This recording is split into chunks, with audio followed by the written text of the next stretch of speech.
श्रीमद् भगवत गीता अध्याय 1 हिंदी अनुवाद। भारतामृत सर्वस्वं विष्णु वक्त्रा द्विनिःसृतं गीता गंगोदकं पीत्वा पुनर्जन्म न विद्यते। अर्थात जो गंगा जल पीता है वह मुक्ति प्राप्त करता है, अतएव उसके लिए क्या कहा जाए जो भगवत गीता का अमृत पान करता हो। भगवत गीता महाभारत का अमृत है और इसे भगवान कृष्ण ने स्वयं सुनाया है। यह गीतोपनिषद भगवत गीता जो समस्त उपनिषदों का सार है, गाय के तुल्य है और ग्वाल बाल के रूप में विख्यात भगवान श्री कृष्ण इस गाय को दूह रहे हैं। अर्जुन बछड़े के समान है और सारे विद्वान तथा शुद्ध भक्त भगवत गीता के अमृतमय दूध का पान करने वाले हैं। अर्जुन ने जिस प्रकार से साक्षात भगवान श्री कृष्ण से गीता सुनी और उसका उपदेश ग्रहण किया, इस प्रकार की स्पष्ट अनुभूति का उदाहरण भगवत गीता में ही है। स्वयं भगवान श्री कृष्ण द्वारा साक्षात उच्चरित होने के कारण यह पूर्ण आस्तिक विज्ञान है। महाभारत में वर्णित धृतराष्ट्र तथा संजय की वार्ताएं इस महान दर्शन के मूल सिद्धांत का कार्य करती हैं। संजय श्री व्यास का शिष्य था, अतः उनकी कृपा से संजय धृतराष्ट्र के कक्ष में बैठे बैठे कुरुक्षेत्र के युद्ध स्थल का दर्शन कर सकता था। इसलिए धृतराष्ट्र ने उससे युद्ध स्थल की स्थिति के विषय में पूछा।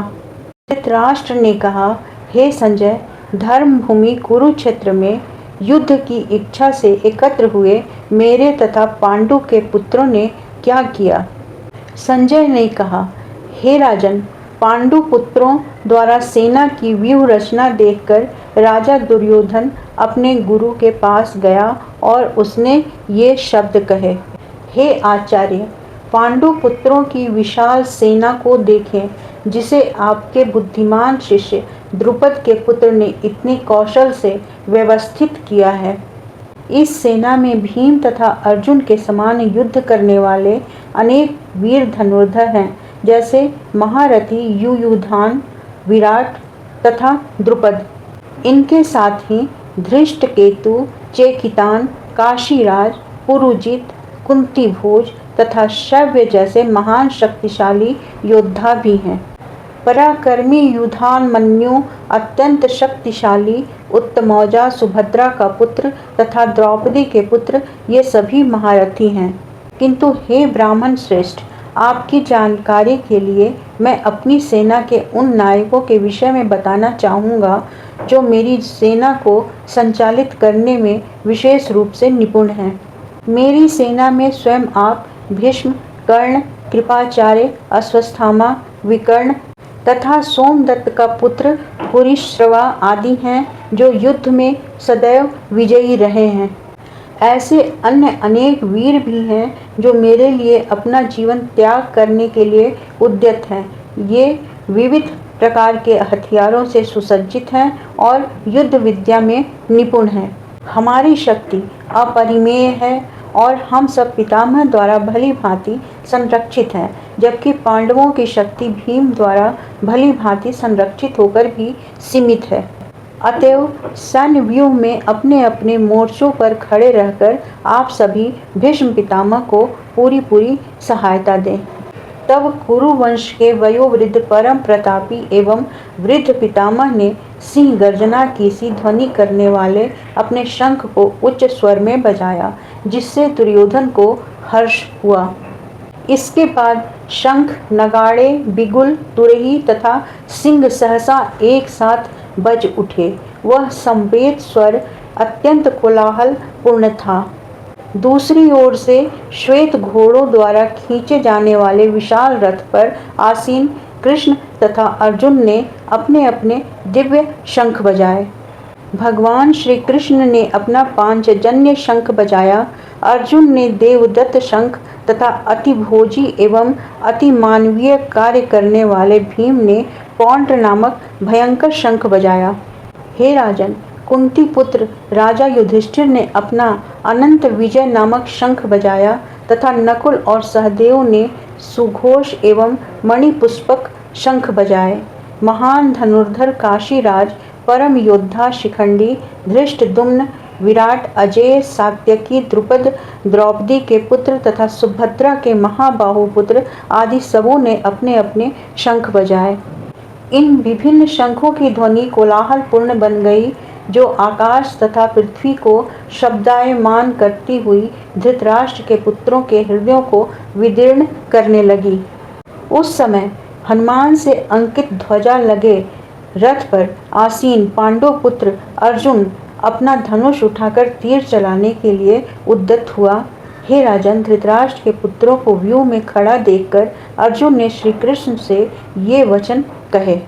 अर्जुन ने कहा, हे अच्युत, कृपा करके मेरा रथ दोनों सेनाओं के बीच में ले चलें, जिससे मैं यहाँ उपस्थित युद्ध की अभिलाषा रखने वालों को और शस्त्रों की इस महान परीक्षा में, जिसमें मुझे संघर्ष करना है, देख सकूं। मुझे उन लोगों को देखने दीजिए जो यहाँ धृतराष्ट्र के दुर्बुद्धि पुत्र को प्रसन्न करने की इच्छा से लड़ने के लिए आए हुए हैं। संजय ने कहा, हे भरतवंशी, अर्जुन द्वारा इस प्रकार संबोधित किए जाने पर भगवान कृष्ण ने दोनों दलों के बीच में उस उत्तम रथ को लाकर खड़ा कर दिया। भीष्म, द्रोण तथा विश्व भर के अन्य समस्त राजाओं के सामने भगवान ने कहा कि हे पार्थ, यहाँ पर एकत्र सारे कुरुओं को देखो।